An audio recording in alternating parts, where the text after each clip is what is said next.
روایات میں دو واقعات ہمیں ملتے ہیں کہ جن میں ذکر ہے کہ حضور صلی اللہ علیہ وسلم کے علم کے بغیر کچھ جن آپ کو قرآن پڑھتے ہوئے سن گئے، قرآن سنا آپ کی زبان سے۔ ایک تو روایت وہ ہے جو حضرت عبداللہ ابن عباس سے ہے رضی اللہ تعالی عنہما۔ یہ روایت بخاری میں بھی ہے، مسلم میں بھی ہے، ترمذی میں بھی ہے۔ ظاہر بات ہے بخاری مسلم میں ہے تو کسی اور کا ذکر کرنے کی ضرورت نہیں،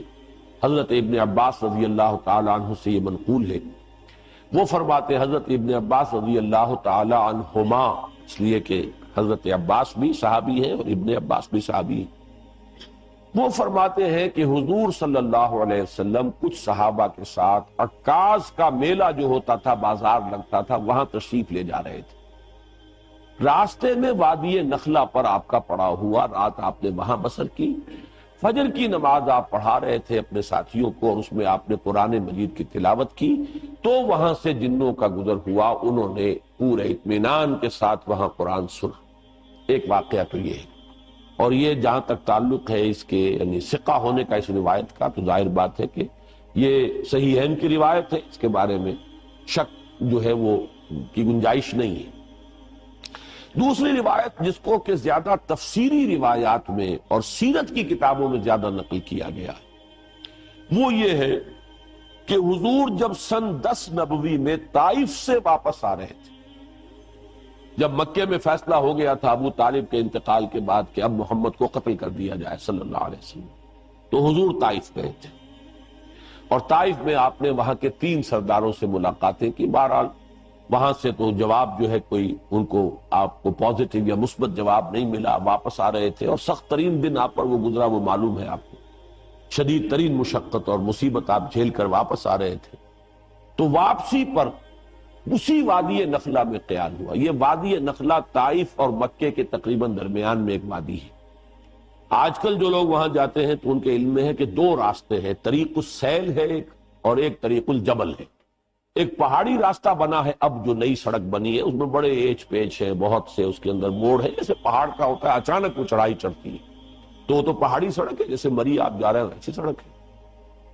اور حضور اسی راستے سے گئے تھے طائف جاتے ہوئے، اس لیے کہ وہ دشوار گزار راستہ تھا، اور آپ کیونکہ خفیہ جا رہے تھے، آپ کو اندیشہ تھا کہ اہل مکہ کو اگر معلوم ہو گیا تو پیچھا بھی کریں گے اور شاید وزن پہنچائیں، لہذا حضور حضرت زید ابن حارثہ رضی اللہ تعالیٰ عنہ کے ساتھ تھے، صرف 2، اور کوئی ساتھ نہیں،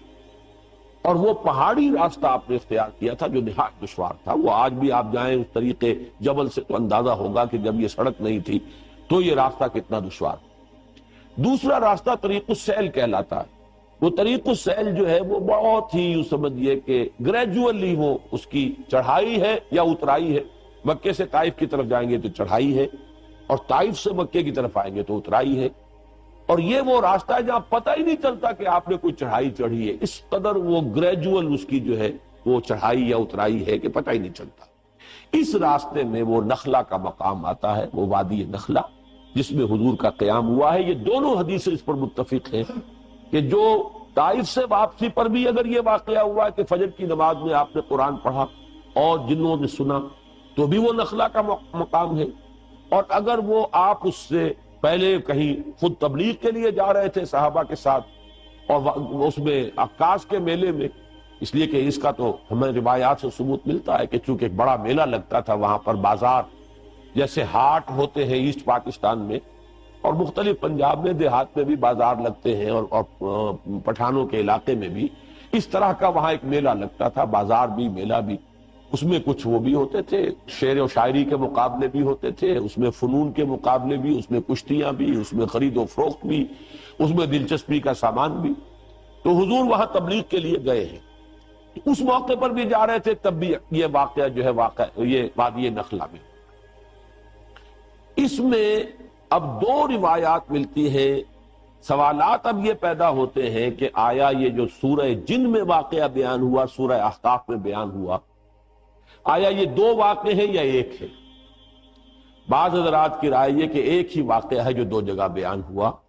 بعض حضرات کی رائے کہ نہیں، یہ 2 واقعے بالکل علیحدہ ہیں۔ میری رائے جو ہے، جتنا بھی میں نے غور کیا ہے سمجھا ہے، اس دوسری رائے کے ساتھ ہے، یہ 2 علیحدہ علیحدہ واقعے ہیں۔ نمبر 2 کہ پہلا واقعہ جو ہے وہ یہ ہے جو اب ہم پڑھ رہے ہیں سورہ جن میں، اس کا میرا اندازہ ہے کہ یہ سن 4، 5 یا 6 نبوی اس میں ہوا۔ یہ دور وہ تھا جب کہ حضور پر نہایت شدت کے ساتھ سختی ہو رہی تھی، صحابہ پر تو جو کچھ ہو رہا تھا وہ ہو رہا تھا، حضرت بلال پر، حضور پر بھی وہ جو نقشہ سورہ معارج کے اندر بھی آیا ہے، فَمَا لِلَّذِينَ كَفَرُوا قِبَلَكَ مُهْطِعِينَ عَنِ الْيَمِينِ وَعَنِ الشِّمَالِ عِزِينَ، اس کا جو میں نے آپ کو پوری تفصیل بیان کی تھی کہ وہ جھپٹتے تھے جیسے کہ ہلاک کر دیں گے، مار دیں گے، تکہ بوٹی کر دیں گے، اور حضرت ابو بکر ایک موقع پر آڑے آئے ہیں تو پھر انہیں مارا ہے، اور انہیں اتنا مارا ہے کہ وہ یہ سمجھ کر چھوڑا ہے کہ یہ اب فوت ہو چکے۔ اس قسم کا واقعہ جو ہے اس سورہ مبارکہ میں بھی آتا ہے کہ ان لوگوں کا حال یہ ہے، وَأَنَّهُ لَمَّا قَامَ عَبْدُ اللَّهِ يَدْعُوهُ كَادُوا يَكُونُونَ عَلَيْهِ لِبَدًا، حال یہ ہو گیا ہے کہ جب اللہ کا ایک بندہ کھڑا ہوتا ہے اللہ کو پکارنے کے لیے، اللہ سے مناجات کرنے کے لیے، نماز پڑھنے کے لیے، تو ایسا ہوتا ہے، محسوس ہوتا ہے کہ یہ پل پڑیں گے اس کے اوپر، جم غفیر ہجوم کر کے جو ہے اس کے اوپر حملہ کریں۔ تو یہ سورہ معارج کی آیات اور سورہ جن کی یہ آیت جو ہے یہ ایک دوسرے سے بہت مشابہ ہے، اور یہ صورتحال میں تفصیل سے سورہ معارج میں عرض کر چکا ہوں کہ یہ ہے سن 4 سے سن 6، 7 نبوی، ابھی ہجرت نہیں ہوئی ہے، یہ آغاز وحی سے جو سن شمار ہوتے ہیں،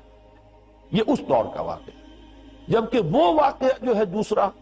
اس کا ذکر سورہ احقاف میں، وہ سن 10 نبوی کا واقعہ ہے، وہ تو اس کے بارے میں شک ہو ہی نہیں سکتا کہ وہ سفر طائف جو ہے وہ سن 10 نبوی میں۔ دوسرا آپ یہ دیکھیں گے کہ اس واقعے میں جو جن تھے وہ جن یا تو مشرک تھے یا عیسائی تھے۔ اس واقعے میں جو جن تھے وہ حضرت موسیٰ اور تورات کے ماننے والے تھے۔ یہ دونوں جو ہے اب ترجمہ کریں گے تو یہ چیزیں واضح ہو جائیں گی۔ اب آئیے ترجمہ کیجئے تیزی کے ساتھ۔ قُلْ أُوحِيَ إِلَيَّ، اے نبی کہہ دیجئے کہ میری جانب وحی کی گئی ہے، انہ استمع نفر من الجن، کہ سنا توجہ کے ساتھ جنوں کی ایک جماعت نے، فقالوا، تو انہوں نے کہا، اب یہ صرف تذکرہ اتنا کیا واقعے کا، اب ساری گفتگو ان کی نقل ہو رہی ہے۔ انہوں نے قرآن سنا، اب جا کر اپنے قوم کے لوگوں سے جو کہا، اب وہ تقریر ساری ان کی ہے۔ یہ بھی ہو سکتا ہے کہ یہ ایک ہی مسلسل تقریر ہو، یہ بھی ہو سکتا ہے کہ مختلف مواقع پر انہوں نے جو باتیں کہی ہوں ان میں سے جو چیدہ نمائندہ جملے ہیں ان کو یہاں پر جمع کر دیا گیا۔ بلکہ یہ دوسری بات مجھے اسلوب سے زیادہ مقاربت رکھنے والی اور اس سے زیادہ قریب معلوم ہوتی ہے۔ فَقَالُوا إِنَّا سَمِعْنَا قُرْآنًا عَجَبًا،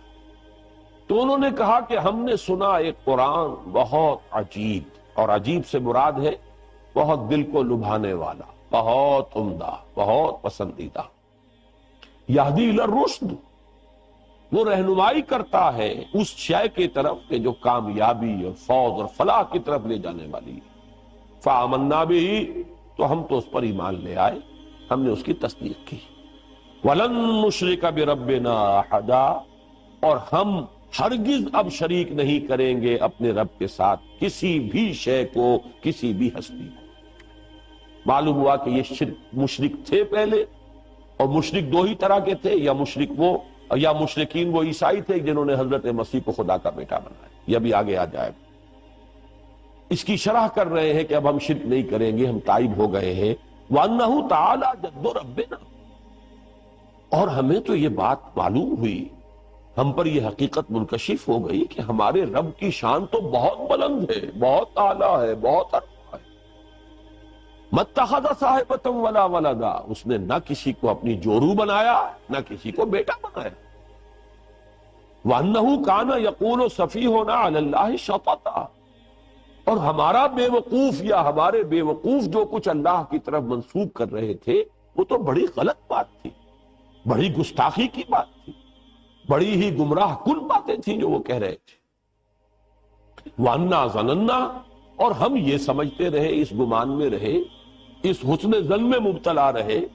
لَن تَقُولَ الْإِنسُ وَالْجِنُّ عَلَى اللَّهِ كَذِبًا، کہ جن اور انسان اللہ کی طرف تو کوئی غلط جھوٹ منسوب نہیں کریں گے۔ ایسی کون ایسا شامت کا مارا ہوگا جو اللہ تعالیٰ کی طرف غلط بات منسوب کرے؟ لیکن ہمیں معلوم ہوا کہ ہمارے یہ لوگ ہمارے یہ لیڈر کہہ لیں جو بھی کہیں، ہمیں بہت غلط پٹیاں پڑھاتے رہے، ہم اس گمان میں رہے انا ظننا ان لن تقول الانس والجن علی اللہ کذبا، اللہ کی طرف غلط بات جانا۔ وانہ کان رجال من الانس یعوذون برجال من الجن، اور یہ کہ انسانوں کے بہت سے مرد پناہ طلب کیا کرتے تھے جنوں میں سے بہت سے مردوں کی، جنوں میں سے بہت سے افراد کی، تو اس سے ان کی سرکشی میں اور اضافہ ہو گیا۔ یہ میں بعد میں تفصیل سے عرض کروں گا، بلکہ یہاں تھوڑی سی وضاحت ہو ہی جائے کیونکہ جنات کے بارے میں بیان کر چکا ہوں۔ عرب میں ایک رواج یہ تھا کہ وہ یہ سمجھتے تھے کہ ہر وادی کا ایک جن ہوتا ہے جو اس کا مالک ہوتا ہے، رب ہوتا ہے، رب کے اصل معنی مالک کے ہیں۔ لہذا جب بھی کبھی ان کا قافلہ کہیں رات کو قیام کرتا تھا کسی وادی میں، تو پکار کر کہتے تھے کہ ہم اس وادی کے رب یا اس وادی کے جن کی پناہ میں آتے ہیں، ہم اس کی پناہ طلب کریں۔ یہ ان کا عقیدہ تھا کہ پھر کوئی شے گردن نہیں پہنچاتی، اور اس اعتبار سے کہا جا رہا ہے کہ یہ انسان جو ہے اشرف المخلوقات ہو کر، مسجود ملائک ہو کر، یہ جنوں کی پناہ طلب کیا کرتے تھے، اس سے ان کی سرکشی میں اور گمراہی میں اور اضافہ ہو گیا۔ وَأَنَّهُمْ ظَنُّوا كَمَا ظَنَنْتُمْ، اور انہوں نے بھی یہی گمان کیا تھا جیسے کہ تم نے گمان کیا، أَن لَن يَبْعَثَ اللَّهُ أَحَدًا، کہ اللہ کسی کو نہیں اٹھائے گا۔ اس کے دو معنی ہیں، وہ بعد میں تفصیل سے عرض کر دوں گا، یعنی بعث بعد الموت، کوئی موت اور کوئی بعث بعد الموت نہیں ہے، موت کے بعد جی اٹھنا نہیں ہے، یا نہیں بھیجے گا، نہیں اٹھائے گا اللہ کسی نبی یا رسول کو۔ أَن لَن يَبْعَثَ اللَّهُ أَحَدًا وَأَنَّا لَمَسْنَا السَّمَاءَ فَوَجَدْنَاهَا مُلِئَتْ حَرَسًا شَدِيدًا وَشُهُبًا، اور ہم نے آسمان کو ٹٹولا تھا۔ یہ وہی جو خبریں لینے کے لیے جایا کرتے تھے، تو ہم نے آسمان کو ٹٹولا تھا، سانگل لینے کی کوشش کی تھی، تو ہم نے پایا تھا اسے کہ اسے بھر دیا گیا۔ مُلِئَتْ، ملیان کہتے ہیں کوئی شے جو بالکل بھری ہوئی ہو، تو مُلِئَتْ حَرَسًا، کہ پہروں سے، پہرے داروں سے بھر دی گئی ہے، شدیداً، بڑا شدید پہرا لگا دیا گیا ہے، وَشُہُبًا، اور یہ جو شہاب ثاقب ہے ان کا بڑا سٹاک جمع کر لیا گیا، میزائل کھڑے ہوئے وہاں پہ کہ اب اگر کوئی جائے گا تو پھر اس کا پیچھا جو ہے وہ میزائل کرے گا، وہ شہاب ثاقب۔ وَأَنَّا كُنَّا نَقْعُدُ مِنْهَا مَقَاعِدَ لِلسَّمْعِ، اور ہم تو بیٹھا کرتے تھے وہاں اپنے مورچوں میں سننے کے لیے۔ مقعد کہتے ہیں بیٹھنے کی جگہ، یہ سورہ آل عمران میں یہ لفظ آیا ہے، اِسْتُبَوِّئُ الْمُؤْمِنِينَ مَقَاعِدَ لِلْقِتَالِ، اے نبی وَإِذْ غَدَوْتَ مِنْ أَهْلِكَ، جب آپ اپنے گھر سے نکلے تھے صبح کے وقت، اہل ایمان کو مورچوں میں بٹھا رہے تھے، مورچہ بند کر رہے تھے، تو ان کی بھی کوئی جگہ ایسی تھی جہاں یہ طاق میں بیٹھتے تھے، اور وہ وہاں پر بیٹھ کر پھر وہ ملائکہ کی باتیں سنتے تھے، اور اس سے جو چیزیں ملتی تھی آ کر وہ ان اپنے جو ان کے کلائنٹس تھے یہاں انسانوں میں سے جو کاہن وغیرہ، ان کے وہ کانوں میں پھونکے مارتے تھے، اس سے ان کا دھندا چلتا تھا۔ تو ہم بیٹھا کرتے تھے اس آسمان میں، اپنے مورچوں میں، اپنی جگہوں پر، کمین گاہوں میں، کمین گاہ کا لفظ زیادہ مناسب ہوگا مورچے سے، اپنی کمین گاہوں میں ہم بیٹھا کرتے تھے۔ فَمَن يَسْتَمِعِ الْآنَ يَجِدْ لَهُ شِهَابًا رَصَدًا، تو جو کوئی اب سننے کی کوشش کرے گا وہ اپنی گھات میں پائے گا ایک شہاب، رصد کہتے ہیں گھات میں ہونا کسی کا، ان ربک لبالمرصاد، تیرا رب جو ہے گھات میں ہے، وہ پکڑ اس کی طرف سے گرفت آیا چاہتی، تو وہ دیکھے گا شہاب ثاقب کے گویا کہ وہ تیار ہے بالکل اس کا پیچھا کرنے کے لیے۔ وَأَنَّا لَا نَدْرِي أَشَرٌّ أُرِيدَ بِمَنْ فِي الْأَرْضِ أَمْ أَرَادَ بِهِمْ رَبُّهُمْ رَشَدًا، اور یہ کہ ہمیں یہ معلوم نہیں ہے، ہم یہ نہیں جانتے کہ آیا زمین والوں کے ساتھ جو زمین میں بس رہے ہیں ان کے ساتھ کسی شر کا ارادہ کیا ہے، ام اراد بہم ربہم رشدا، یا ان کے رب نے ان زمین والوں کے ساتھ، انسانوں کے ساتھ کسی بھلائی کا، خیر کا، رشد کا ارادہ فرمایا، یہ ہم نہیں جانتے کہ نتیجہ اس کا کیا نکلے گا۔ وَأَنَّا مِنَّا الصَّالِحُونَ وَمِنَّا دُونَ ذَلِكَ، اب وہ آپس میں گفتگو کر رہے ہیں، دیکھیں ہم میں بھی کچھ صالح بھی ہیں یا تھے، رہے ہیں، اچھے لوگ بھی رہے ہیں جنوں میں، اور کچھ دوسری قسم کے لوگ بھی ہیں۔ اب یہاں اشرار کا لفظ نہیں لائے، یہ ہے حکمت تبلیغ، دون ذالک، کچھ اچھے لوگ بھی ہیں، شریف بھی ہیں، لیکن کچھ دوسری قسم کے بھی ہیں، اس سے کمتر لوگ بھی ہیں۔ کلنا طرائق قددا،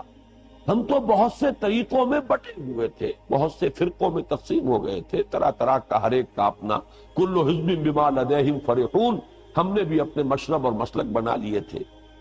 وَأَنَّا ظَنَنَّا، اور ہم نے یہ بات اچھی طرح جان لی، پورا یقین ہمیں ہو گیا،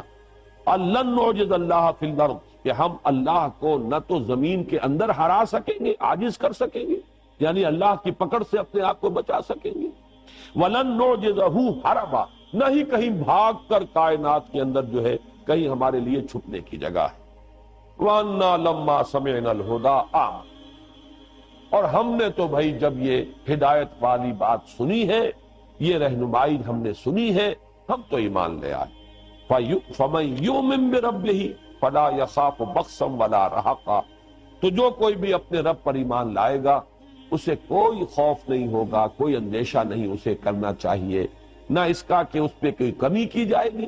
اور نہ اس کا کہ اس پر کوئی زیادتی کی جائے گی۔ لا يخاف بخسا ولا رهقا وَأَنَّا مِنَّا الْمُسْلِمُونَ وَمِنَّا الْقَاسِطُونَ، اب ذرا بات کو کھولا ہے، اور دیکھو ہم میں سے مسلم بھی ہیں، فرما بردار بھی ہیں، اور قاسطون بھی ہیں، نا انصاف بھی ہیں، زیادتیاں کرنے والے بھی ہیں۔ فمن اسلم، تو جو اسلام لایا، جس نے کہ اطاعت قبول کی، فاولئک تحروا رشدا، تو انہوں نے تو رشد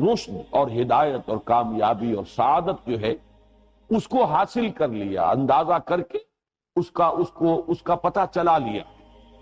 فاما القاسطون فکانوا لجہنم حطبا،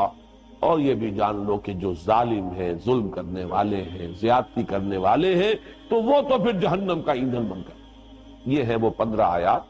یہ ہے ان کا کلام کہ جو انہوں نے اپنی قوم سے کیا ہے۔ اب ذرا آ جائیے، میں چاہتا ہوں کہ وہ بہت مختصر ہے، دوسرا مقام جو ہے سورہ احقاف کا، اس میں صرف 4 آیتیں ہیں۔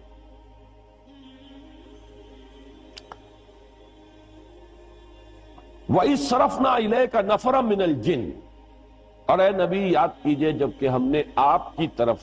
رخ پھیر دیا جنوں کی ایک جماعت کا، یہاں بھی لفظ نفر آیا، اس کی وضاحت میں بعد میں کروں گا۔ جنوں کی ایک جماعت، ایک گروہ کو آپ کی طرف پھیر دیا، آپ کی طرف رخ کر دیا۔ یستمعون القرآن، وہ پوری توجہ کے ساتھ قرآن سنتے رہے۔ فلما حضروہ، تو جب وہ وہاں موجود تھے، سن رہے تھے، قالوا انصتوا، انہوں نے ایک دوسرے سے کہا خاموش، پوری توجہ سے سنو۔ اب دیکھیں یہ وہی 2 الفاظ ہیں جو قرآن میں آئے، اذا قرئ القرآن فاستمعوا له وانصتوا، جب قرآن پڑھا جا رہا ہو تو پوری توجہ کے ساتھ کان لگا کر اسے سنو اور خود خاموش رہو۔ انصتوا، وہی انہوں نے آپس میں کہا کہ چپ ہو جاؤ، خاموش ہو جاؤ، توجہ سے سنو، بہت اعلیٰ کوئی کلام ہے جو اس وقت یہ صاحب جو ہے یہ پڑھ رہے ہیں۔ فلما حضروہ قالوا انصتوا، فلما قضی، جب وہ قرات پوری ہو گئی، ختم ہو گئی، فجر کی نماز تھی، حضور نے نماز ختم کر لی، ولوا الی قومہم، تو وہ اب چلے گئے پیٹھ موڑ کر اپنی قوم کی طرف، منذرین، انہیں بھی خبردار کرنے کے لیے۔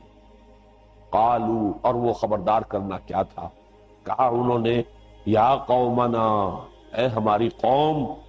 انا سمعنا کتابا انزل من بعد موسیٰ، ہم نے سنی ہے ایک کتاب جو نازل کی گئی ہے موسیٰ کے بعد، یعنی تورات کے بعد، مصدقا لما بین یدیہ، اور وہ تصدیق کرتے ہوئے آئی ہے اس کی کہ جو اس کے سامنے موجود ہے، یعنی تورات کی تصدیق کرتے ہوئے آئی ہے، تورات کی تکذیب نہیں کرتی، تصدیق کرتی ہے۔ یہدی الی الحق، وہ تو حق کی طرف رہنمائی کر رہی ہے، صحیح راستہ دکھانے والی ہے، ہدایت جو ہے دینے والی ہے، وَإِلَىٰ طَرِيقٍ مُسْتَقِيمٍ، سیدھے راہ کی طرف رہنمائی فرمانے والی ہے۔ یا قومنا اجیبوا داعی اللہ، اے ہماری قوم، لبیک کہو اللہ کی طرف بلانے والے کی پکار پر، لبیک کہو، لبکو، فوراً تصدیق کرو، فوراً ایمان لاؤ۔ یغفر لکم من ذنوبکم، اللہ تعالیٰ بخش دے گا تمہارے گناہوں میں سے، یہ بات سورہ نوح میں آ چکی ہے، من ذنوبکم، یعنی جو ایمان لانے سے پہلے کے گناہ ہیں وہ سب معاف ہوتا ہے، اس کے بعد کا معاملہ جو ہے وہ ایک نیا حساب کتاب وہ شروع ہوگا۔ وَيُجِرْكُم مِّنْ عَذَابٍ أَلِيمٍ، اور تمہیں چھٹکارا دے دے گا دردناک عذاب سے، اگر تم ایمان لاؤ گے اس کتاب پر اور اس داعی اللہ کی دعوت جو ہے اس کی پکار پر لبیک کہو گے۔ وَمَن لَا يُجِبْ دَاعِيَ اللَّهِ، اور جو کوئی اللہ کی طرف پکارنے والے کی پکار پر لبیک نہیں کہتا، فَلَيْسَ بِمُعْجِزٍ فِي الْأَرْضِ، تو وہ پھر اللہ کو عاجز کرنے والا نہیں ہے زمین میں، وَلَيْسَ لَهُ مِن دُونِهِ أَوْلِيَاء، اور نہیں ہے اس کے لیے اللہ کے سوا کوئی مددگار اور پشت پناہ، أُولَٰئِكَ فِي ضَلَالٍ مُبِينٍ، یقیناً وہ تو کھلی گمراہی کے اندر۔ یہ 4 آیات ہیں سورہ احقاف کی، اور یہ 15 آیات ہیں سورہ جن کی۔ پھر ذہن میں تازہ کر لیجئے، پہلا سوال یہ ہے، آیا یہ دونوں ایک ہی واقعے کی 2 تفصیلیں ہیں یا یہ 2 علیحدہ واقعے؟ میری رائے یہ ہے کہ یہ 2 علیحدہ واقعے۔ پہلا واقعہ زمانی اعتبار سے جو سن 4 سے سن 7 تک اس عرصے میں کہیں ہوا ہے، جبکہ فزیکل پرسیکیوشن اپنے پورے عروج کو پہنچ چکی تھی، اس وقت یہ واقعہ ہوا ہے۔ اور یہ واقعہ جیسے کہ روایت میں آیا ہے جو صحیح بخاری، صحیح مسلم وغیرہ میں موجود ہے، حضرت عبداللہ ابن عباس رضی اللہ تعالی عنہما سے، یہ حضور جب تشریف لے جا رہے تھے صحابہ کی ایک جماعت کے ساتھ عکاظ کے میلے کی طرف، تو رات کا پڑاؤ جو ہے وادی نخلا میں ہوا، اور وہاں آپ نے فجر کی نماز میں قرآن پڑھا۔ یہ واقعہ ہوا۔ اس میں جو جن ہیں صاف اندازہ ہو جاتا ہے کہ انہیں کوئی خاص اندازہ نہیں تھا، صرف انہیں یہ پتا چلا تھا کہ آسمانوں پر پہرا لگ گیا، کوئی خاص بات ضرور ہے، کہیں شاید کسی نبوت کا ظہور ہوا ہو، کوئی خاص معاملہ ضرور ہے، ورنہ یہ پہرے نہیں ہوتے تھے۔ ہم تو یہاں بیٹھا کرتے تھے، سان گن لیتے تھے، کاہنوں کو جا کے کانوں کے اندر پھونکے مارتے تھے، ہمارا دھندا چل رہا تھا۔ یہ پہرے جو لگ گئے کوئی خاص واقعہ، اب وہ تلاش کے اندر نکلے ہوئے ہیں کہ اچانک ان کا گزر وہاں سے ہو گیا، ان پر پورا عقدہ کھل گیا، اور انہوں نے پہچان لیا کہ یہ اللہ کے نبی ہے۔ اور یا تو وہ عیسائی تھے، حضرت عیسیٰ کے ماننے والے، اور وہ عیسائی کے جو تثلیث کے قائل ہیں، جنہوں نے اس وقت کی جو تثلیث تھی، یہ بھی جان لیجئے، اس میں 2 تثلیثیں ہیں دنیا میں۔ ایک تثلیث ہے اللہ اور حضرت مریم اور حضرت عیسیٰ، یہ تثلیث تھی ابتدائی تثلیث، اور ایک تثلیث ہے خدا اور روح القدس اور بیٹا یعنی حضرت مسیح، یہ 2 تثلیثیں ہیں ان کے ہاں۔ تو یہاں جو فرمایا گیا یہ وہ تثلیث ہے کہ جس کا انہوں نے کہا کہ ہم تو یہ سمجھ چکے کہ ہمارے رب کی شان اس سے بہت اعلیٰ اور ارفع ہے کہ وہ کسی کو جورو بنائے یا بیٹا بنائے۔ تو ہو سکتا ہے کہ وہ جو عقیدہ تثلیث جو تھی عیسائیت کی، اس کے اوپر وہ تھے، یا پھر وہ مشرکین تھے، اس لیے کہ مشرکین نے بھی، جو مشرکین عرب تھے انہی کے دین پر تھے وہ، اس لیے کہ وہ فرشتوں کو خدا کی بیٹیاں کہتے تھے، اور انہوں نے جو بات سمجھی ہے پوری طرح تفصیل سے بیان کی ہے۔ جبکہ یہ جو دوسرا واقعہ ہے یہ سن 10 نبوی کا ہے، جبکہ حضور طائف سے واپس تشریف لے جا رہے تھے، طریق السیل سے جا رہے تھے، وادی نخلا میں آپ نے قیام فرمایا، وہی فجر کا وقت ہے، اور وہاں وہ آئے ہیں، اور وہاں آپ کو بین السطور صاف نظر آ رہا ہے کہ وہ جو جن تھے وہ کافی چیزوں سے واقف تھے، موسیٰ کے جاننے والے تھے، کتاب کے جاننے والے تھے، گویا کہ وہ اس اعتبار سے کوئی وہ زیادہ ناواقف لوگ نہیں تھے۔ البتہ اس گمان میں تھے کہ شاید اب یہ آخری کتاب تھی تورات کی، اور شاید آخری تھے نبی موسیٰ، اب ان کے بعد شاید کوئی اور نبی آنے والے نہیں ہیں۔ لیکن چونکہ باقی سارا تصور ان کا مکمل تھا، لہذا فوراً وہ ایمان لائے، اور فوراً انہوں نے داعی کی حیثیت اختیار کر لی، اور جا کر اپنی قوم کو جس قدر زوردار انداز کے اندر دعوت دی ہے۔ واقعہ یہ کہ انسانوں میں تو اس کی مثال اگر ملے گی تو ابو بکر صدیق کے سوا شاید کسی کی مثال نہ ملے، کہ ایک مرتبہ کلام پاک سنا ہے حضور صلی اللہ علیہ وسلم سے، ایک مرتبہ، اور داعی کی حیثیت اختیار کر لی، اپنی قوم کے سامنے جا کر کھڑے ہو گئے ہیں کہ یا قومنا اجیبوا داعی اللہ، اے ہماری قوم کے لوگوں لبو لبیک کہو اس اللہ کی طرف پکارنے والے کی پکار پر، قبول کرو اس کو، تصدیق کرو اس کی، ایمان لاؤ اس پر۔ تو یہ جو معاملہ ہے یہ تو واقعتاً وہ صدیقین کے زمرے کے کوئی یہ جو ہے جنات ہیں، اور یہ بات اچھی طرح معلوم ہو گئی ان سے بھی کہ وہ اپنے کسی نبی کا ذکر نہیں کر رہے، اپنے ہاں کی کسی کتاب کا ذکر نہیں کر رہے، ورنہ تو اس کا ذکر کرتے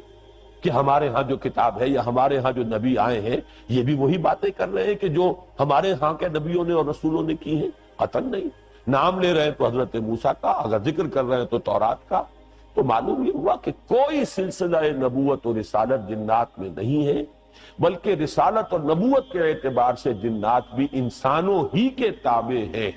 جو بھی رسول بھیجے گئے انسانوں میں اور نبی مبعوث کیے گئے ان کے مخاطب ہے انس بھی اور جن بھی.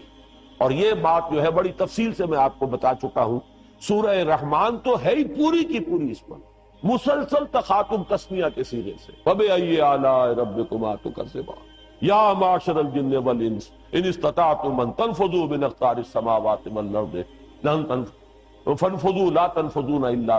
بالکل تسنیہ کے سیغے سے. سنفرغ لکم ایھا الثقلان، اے وہ دو بھاری مخلوقوں ہم عنقریب تمہارے لیے فارغ ہوا چاہتے ہیں. تو سورہ رحمان کو پڑھ کر بھی اگر بات واضح نہیں ہوئی تو معلوم ہوتا ہے کہ ذہن کے اوپر کسی غلط فکر کا، غلط سوچ کا، غلط نظریے کا کوئی بہت ہی دبیز اور کوئی بہت ہی بھاری حجاب جو ہے وہ پڑ گیا ہے، ورنہ وہ حقیقت بالکل علم نشرہ ہوتی. اور سب سے بڑی بات یہ کہ امت کا اجماعی عقیدہ ہے، پوری امت کا 1400 برس کا، اس سے اصل میں ہٹ کر راہ نکالنا جو ہے در حقیقت وہی ہے کہ جو چیز انسان کے لیے جو اس کی گمراہی کا وہ سب سے بڑا سبب بنتی ہے. اللہم صل علی محمد